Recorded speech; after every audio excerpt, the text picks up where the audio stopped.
aiwa advocate Fadzai Mahere vobuda pachena vojamuka vozviramba mashoko ataugwa nahonorable Moyo aiwa anova minister of energy and power development honorable Moyo vachiti aiwa hakuna zvakadaro. What you are advocating kuti Zimbabwe is advancing for the 2030 vision of becoming an upper middle income nation aiwa zvibudi nekuda kwezvamuri kuita izvi nokuti zvamuri kutaura nezvezvipaground hazvienderani. Sanapinda mashoko ataugwa naFadzai Mahere aiwa munongomuziva nokuti subscribe like utina on the bell icon. Tichipinda paindo pakanyorera achiti how will Zimbabwe become an upper middle class anything when the Minister of Energy has normalized the rolling blackouts and daily load shedding.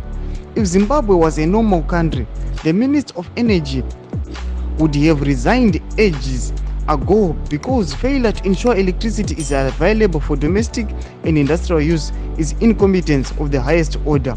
We now need new leaders. Mashoko aFadzai Mahere ari achitaura achiti aiwa dei Zimbabwe ngeri normal country aiwa minister Moyo vanova minister of energy vangadei vakatoresigna kudhara but vangadei vakatofaiwa nekuda kwokuti vari incompetent. Munyika yeZimbabwe maindustries ari kudzimiwa mudzimba malights vari kuita load shedding kwekusina magezi asi achizviti ndiminister achireceive a salary each and every month achiti aiwa Zimbabwe will never attain the upper middle income nation. So chibotudzei mafungiro enyu nokudi pamusoro pemashoko aFadzai Mahere achizvijaminga achiti aiwa hapana kwatiri kuenda, we now need new leaders. Tudzei mafungiro enyu pinda mucomment section medu, so no subscribe, kulike, turn on the bell icon.